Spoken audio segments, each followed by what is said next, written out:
Next பார்த்தீங்க அப்படின்னா குஜராத் பொது சிவில் சட்டத்திற்கு முஸ்லீம் தனிநபர் சட்ட வாரியம் எதிர்ப்பு. ஸோ இந்த டாபிக் பார்த்தீங்கன்னா group one main syllabus paper 3 பாலிட்டியில் டைரக்டிவ் பிரின்சிபிள்ஸ் ஆஃப் ஸ்டேட் பாலிசியில் வந்து கவர் ஆகும்.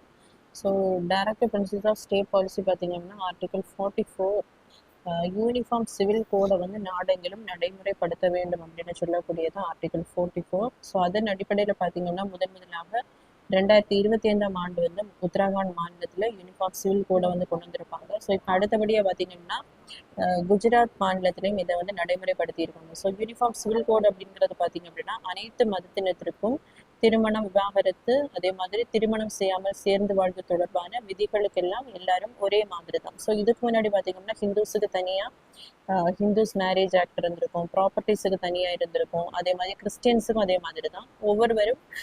ஒவ்வொரு மதத்தினரும் பார்த்தீங்க அப்படின்னா ஒவ்வொரு நடைமுறைகளை வந்து ஃபாலோ பண்ணியிருப்பாங்க. ஸோ எல்லாருக்கும் சேர்த்து அனைத்து மதத்தினருக்கும் ஒரு பொதுவான ஒரு நடைமுறை தான் பார்த்தீங்க அப்படின்னா இந்த யூனிஃபார்ம் சிவில் கோட். ஸோ இதன் அடிப்படையில் பார்த்தீங்க அப்படின்னா குஜராத்தில் வந்து கொண்டு வந்திருக்காங்க. இதை ஃபாலோ பண்ணாதவங்களுக்கு 7 ஆண்டுகள் சிறை தண்டனை, அதே மாதிரி பலதார மனம் வந்து சட்ட விரோதம், எந்த ரிலீஜியஸாக இருந்தாலும் சரி, அதே மாதிரி திருமணம் செய்யாமல் சேர்ந்து வாழ்வது இதை வந்து பதிவு பண்ணணும் அப்படிங்கிறத இந்த சிவில் சட்டத்தின் மூலம் வந்து குஜராத்தில் வந்து நடைமுறைப்படுத்தி இருக்காங்க.